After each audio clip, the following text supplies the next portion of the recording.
Welcome to Your Strata Property, the podcast for property owners looking for reliable, accurate, and bite-sized information from an experienced and authoritative source.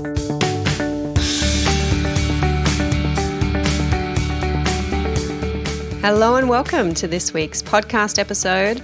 I am your host and Strata Law Guide, Amanda Farmer. This week, I am bringing you an edited version of my live chat over on our Facebook page last Friday. I'm over on Facebook every second Friday or so with a 1-hour live session, sometimes with a special guest, sometimes it's just me. Last Friday, I spent some time digging into the new online Strata resource recently published by the New South Wales Government. You'll hear me describe it here in this episode. Our Facebook live chats are conducted over video, so I took the opportunity to share my screen with viewers and walk you through the new website. What you're going to hear now is an edited down version of that exercise. I do encourage you to head over and watch the video, whether on Facebook, you can also see it via my LinkedIn profile or on our YouTube channel. The links to all of those places are in the show notes to this episode. You can access the show notes via yourstrataproperty.com.au/podcasts. Find this podcast episode number 307 and you'll see the links set out under the audio file on that page. In this live chat, you will hear me welcome in the many viewers we had with us live on Friday. If you do check out the longer form, unedited video, you'll find that I spend about another half an hour digging a little deeper into this new online government resource and answering some viewer questions. You'll hear me at the opening of this chat refer back to episode number 306 of the podcast. That's last week's episode, and the discussion between me and Rena Van Alst about whether or not a person who has been declared bankrupt should be permitted to serve on a strata committee. That's a topic that received quite a bit of attention in my inbox and on our various social channels in the week since we published episode 306. So right now I'm giving you a little more background information on the specific scenario I was speaking to in my chat with Rena. If that topic piqued your interest, then you are in for a treat. Now, I would love for you to join my next Friday Live session. The best way to make sure you know when Friday Live is happening is to like or follow our page over on Facebook. That's at facebook.com/yourstrataproperty. That link is also in the show notes for you. I do send an email or two on the afternoon when Facebook Live is happening. If you're not on our email list, join us via our website at yourstrataproperty.com.au. Just opt in for one of our free ebooks that you'll see there on the homepage and we will have you on our list. Even easier, drop an email to me at amanda@yourstrataproperty.com.au. Let me know you want to be added to our mailing list and I will make that happen. I'll take you over right now to the edited version of last week's Friday Live chat. Enjoy. So this week's podcast episode number 306, Rena and I were having a chat about a few things. We were covering off our wins and our challenges as we do every few weeks. And I shared a challenge that was drawn to my attention by a listener. It was about a committee member in that listener's community that was an undischarged bankrupt. So that committee member the listener was telling me about was bankrupt and that bankruptcy was continuing. Now, at the time that this was being drawn to my attention, I talked about it briefly on the podcast and Christina has the link here for us that she'll pop into the comments. If you haven't had a listen, go and check it out. But I put it on the list to talk about today on live as well because I had a few of you in my inbox letting me know your views on whether or not our law should allow people who are or have been bankrupt, or perhaps people who have come to the attention of ASIC for the wrong reasons, whether they should be allowed to serve on our committees. A couple of comments on Facebook as well about that. And if you've had a listen to the podcast, you'll hear me say that currently, as a matter of law, there is nothing that prevents people who are bankrupt or have been so from serving on committees. There is no fit and proper person test like we have when lawyers want to be admitted to legal practice. We have to be careful that we don't have any black marks against our name in order to be accepted into the profession. We don't have anything like that for committee members. And Rena and I in the podcast this week were debating whether, in fact, we should have those requirements. We thought that it might be putting the threshold a little bit too high, raising the bar a little bit too high for volunteer committee members. It's hard enough to get people to put their hand up to serve on our strata committees, and putting more blocks in the way may not be a good idea. I did query whether, if such a requirement was going to be introduced, it might be a requirement for larger buildings, more complex schemes where there are multi-million-dollar budgets being administered. Perhaps there may be a higher standard, perhaps there should be a higher standard for the committee members who are in control of the decision making in those communities. But I thought today I'd share a little bit more background to this story that this listener was sharing with me, and that I only very briefly touched on in the podcast episode. Sometimes there's just not enough time to get into all the details. But I wondered what your views would be, what your thoughts would be on this situation if you had a little bit more information. And I do hold back sometimes information to protect the innocent, or maybe even it protects the guilty sometimes. Change names, change genders on the podcast so that you may not be tipped off as to which building I'm talking about, in case you might be part of it or managing it. But a little bit more background information on this situation of this listener.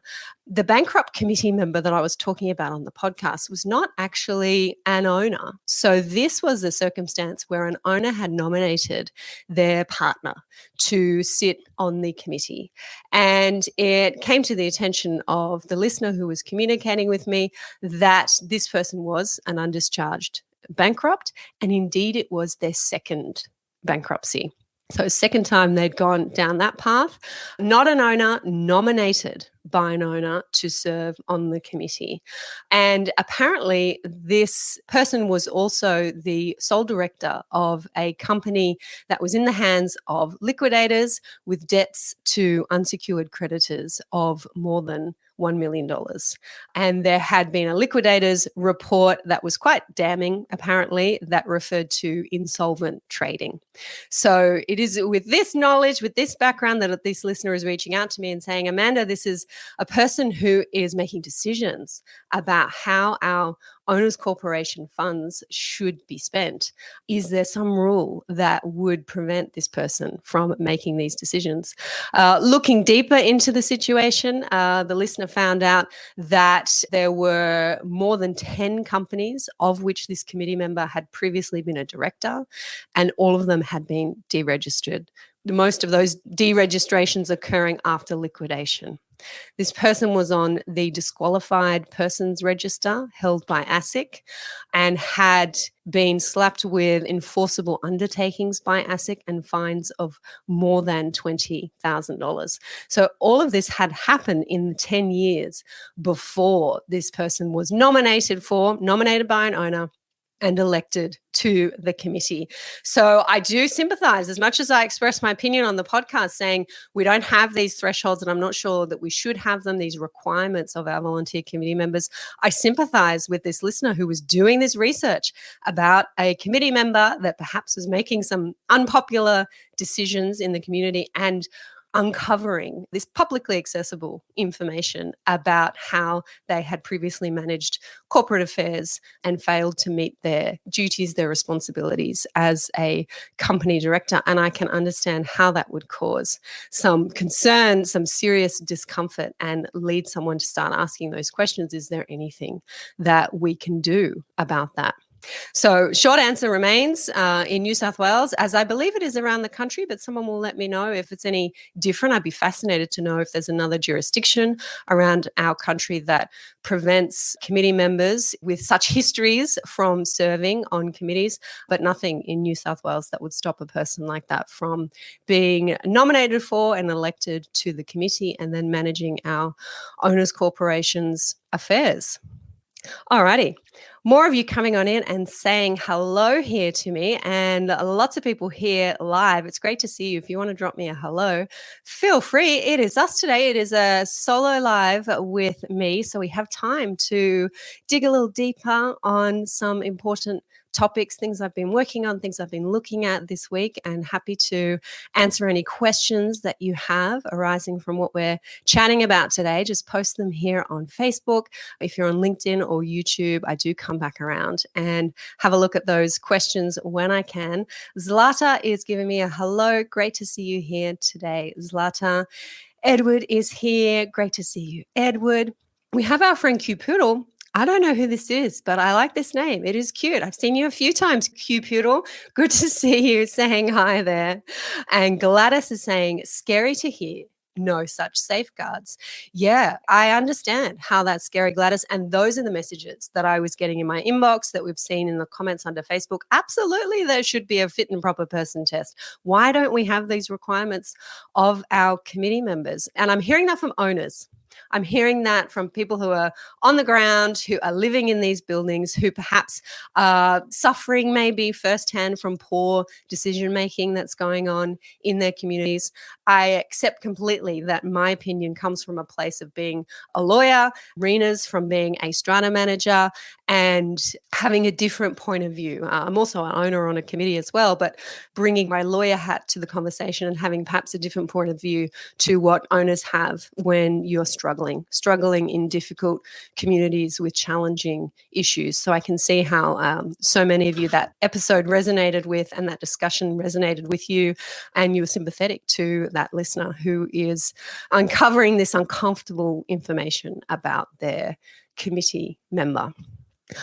Now, I have promised you that I would pressure test is the word that I used in my email this afternoon. Pressure test this new online information resource that our New South Wales government has put together for strata owners, for strata managers, for committee members, for people who are thinking about buying into strata and have some questions. I am indeed going to take you over to have a look at that webpage. It's actually a number of different web pages. And at first I think I was incorrectly referring to this earlier this week as a resource produced by New South Wales Fair Trading. Not Fair Trading, New South Wales government. It is a .nsw.gov.au website.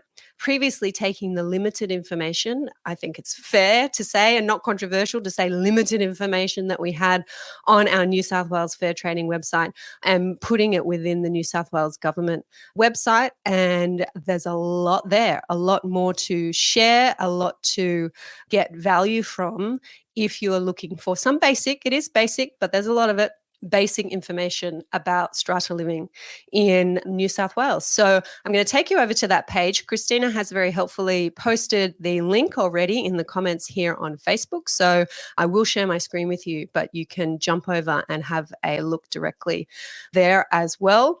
Whether you are already living in strata, you're on the committee, you're managing strata, you're looking to buy, the idea with these web pages is that it should have information that will answer your strata questions quickly. There was some public consultation, definitely has been quite a bit of public consultation in New South Wales as we look at building our strata hub and also reviewing our New South Wales legislation. And the feedback from that consultation has been that people want more information, more access to information, accurate information. There is a section about strata committees and a who's who in strata. What is a strata committee? What's an owners corporation? What is a strata manager? And how do I contact them? That was flagged as one of the number one things that people wanted to know, roles and responsibilities.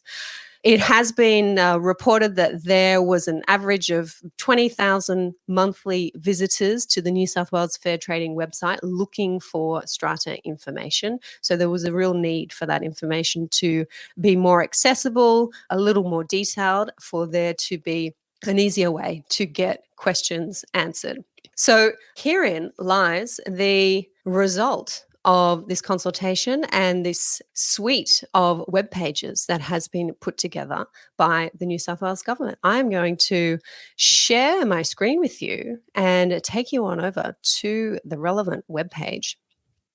Okay, that is looking like it is sharing there to you. If you're on a mobile, that might be a little bit small, but do come back and check out the replay when you're at your desktop. The web address is nsw.gov.au/housing-and-property/strata. So you probably want to pick up that link written down in the comments here or under this video where you are watching it.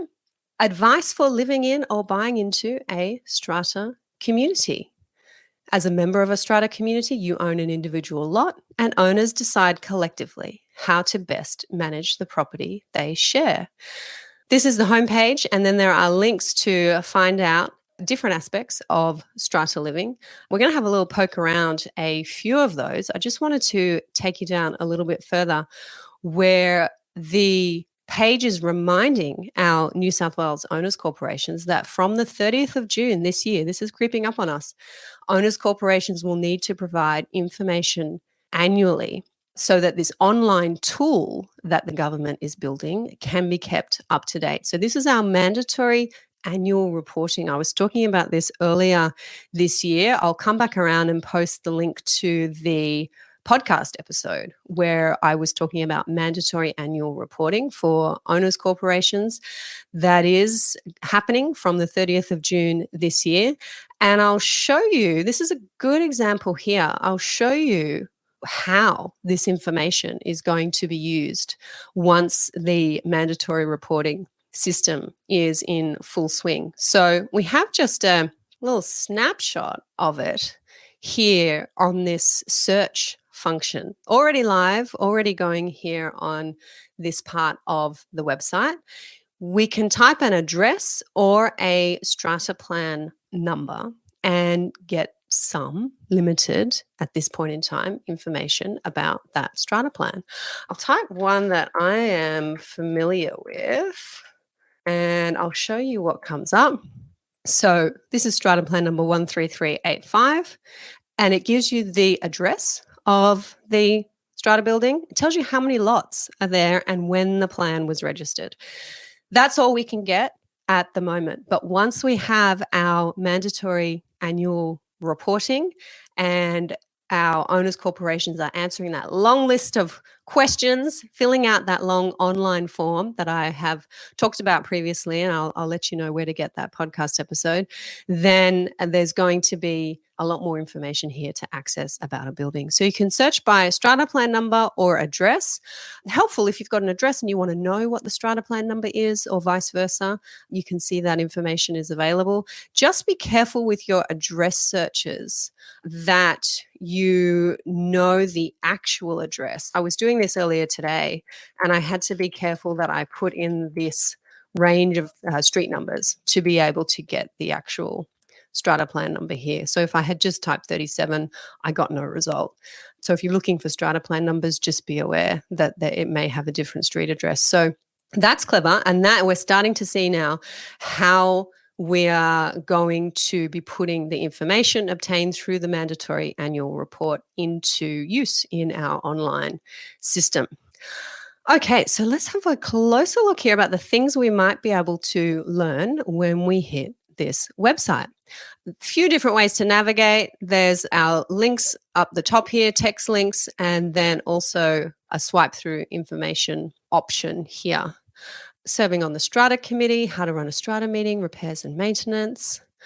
This is interesting, trending topics. I'm not quite sure how the website measures what's trending, popular pages, I suppose, but this may be a place to go if you are wondering, maybe as a strata manager, as a strata service provider, what are the hot topics that people are interested in, that they're searching for on this website. And that may then direct you, as I would like to see it direct me with the content that I produce and the education that I produce. If a lot of people are asking, what's a strata role? Great topic for a podcast. I am just keeping my eye on some comments coming through as well. I can see your comment there, Henry. I might come back to that one. Michael is saying, also helpful is the way of going to newsouthwaleslrs.com.au, which has a map, and clicking on the property, as some properties have 2 or more addresses, range of numbers, or different street names used. Yes, great tip. Thank you very much, Michael, for that. Sometimes we're just trying to find out a strata plan number. We want to find out who the strata manager is, what the address for service is. A couple of free avenues for working that out in New South Wales, which is good. Okay, so if we have hit this page and let's say we want to find out about strata meetings, we can click through here, try and do this in a way that I can come back to this if I need to. Strata meetings, learn about the different types of meetings, including annual general meetings and strata committee meetings, and why you should get involved. An incredible amount of work has gone into these web pages. I certainly haven't read every page, but I have dipped into a few, and there is some detail here. It's basic stuff, but there is an attempt to cover most aspects of what people will be experiencing in strata. You can see we have key information. Every now and then there's a little snippet of a fun fact popping up here on each page, which is interesting. Why should I attend meetings? Topics that meetings can cover, the different kinds of meetings. So this is really, if you're a strata manager and you have someone who is new to strata, perhaps you have a right sizer, as our friend Sam Rees from Australian Apartment Advocacy would call it, not a downsizer, a right sizer, someone who's come from a freestanding home, a larger home, moved to strata, has no idea, but would like to do their own research about exactly what is involved in strata living. I think this is a really good place to be directing them to have a poke around. Pre-meeting voting, proxy voting, getting a little bit more detailed there. Tenants at meetings, perhaps a good place to direct tenants who are asking questions about strata. If they are. I was talking to a strata manager today for the podcast, which you'll see come up in a few weeks' time, this interview being published. And she said her introduction to strata was being a tenant in strata. She was there for 10 years and she never heard the word strata. She was a tenant for 10 years and never actually heard anyone use that term strata. So many of our tenants are unaware of this structure that's happening behind the scenes. How voting works, voting power, types of votes. Referring here to general resolutions, special resolutions, unanimous. I've just noticed that says general resolution. We would probably say ordinary resolution. A sustainability infrastructure resolution, a unanimous resolution. Raising matters for discussion. And then popular pages, once again, telling us where most people are going to look for their strata information. Lots of cross-linking here happening on the page as well, which keeps people learning, keeps people engaged in learning more. There was something else that I wanted to show you. I'm just heading back to my notes. Who's who? I think it was the who's who section. Who's who in strata? Understand the roles of the owners corporation and strata committee, strata manager, and building manager. So another good place to be directing new owners who may not know very much about strata. Here's another fun fact. More than 3,500 people in New South Wales are employed directly by strata schemes. Owners Corporation, previously called a body corporate, made up of all the owners in a strata scheme. The Owners Corporation makes decisions and manages the overall scheme. There's a reason I wanted to show you this page, because where we talk about, here it is, where we talk about a strata committee, this is something to be careful of. This information is helpful. It is, however, very basic and quite high level, let's say, high level. And be aware that directing people to this information may, in some cases, give rise to more questions and the need to go deeper. And I see this here in this page about what is a strata committee and what decisions can the strata committee make. Under this heading, what decisions can the strata committee make? It says a strata committee helps the owners corporation make decisions about the strata scheme. The owners corporation chooses exactly what the strata committee can decide on. That is actually not the case. It works the other way around. Our strata committees can make decisions about anything that is not otherwise restricted to the owners corporation. So our strata committees have very, very broad, far-reaching, important powers. A strata committee can make a decision about whether an item of common property should be repaired and maintained, and they can send contractors out to start doing that work. It is more correct, in my view, to approach the difference between a strata committee and an owners corporation by looking at what a strata committee cannot make decisions about. It cannot pass special resolutions, for example. What needs a special resolution? A bylaw. A bylaw needs a special resolution. It cannot appoint a strata manager. That must be done by the owners corporation. It cannot strike levies. That must be done by an owners corporation. But when you start to look at it, there are not too many things on this list that a strata committee can't do. And while an owners corporation can restrict a strata committee's decision-making by passing a resolution at a general meeting to say the following matters are limited to the owners corporation to decide on and not the strata committee, it is not the case that the owners corporation chooses exactly what the committee can decide on, which is what this website says. So there's a few areas there that it's a little bit high level, and I think we just need to approach those high level summaries with a little bit of caution, because this is what leads owners into a misunderstanding of the power of their strata committees, and owners can be incredibly surprised when things are happening around the building that they have no knowledge of, feel that they've never approved, and have a sense that they should have knowledge of it and should have had a say in whether or not, for example, the roof membrane was to be repaired or replaced. But the fact is, a strata committee, depending on budgets and whether you're a large scheme and whether you've got the money in the account, a strata committee can make those decisions without going to a general meeting. So overall, helpful information, but high level, and there will be no doubt with it for an owner that is experiencing a problem, or there's a dispute, or there's some conflict, or they're looking for a specific answer, they may not find that answer within these pages and may have to go a little bit deeper, but definitely a good starting point.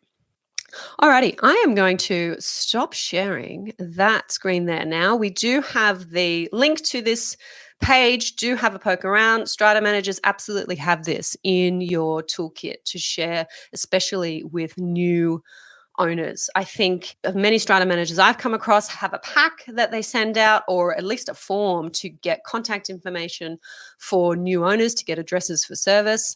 Might be a good idea to put this link to this information as part of that pack so that new owners can go and have a read and gain some understanding of exactly what it is strata is and the basic knowledge to help them ease into strata living. Thank you for listening to Your Strata Property, the podcast which consistently delivers to property owners reliable and accurate information about their strata property.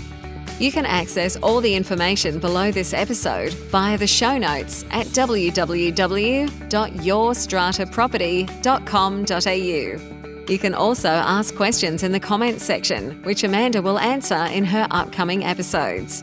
How can Amanda help you today?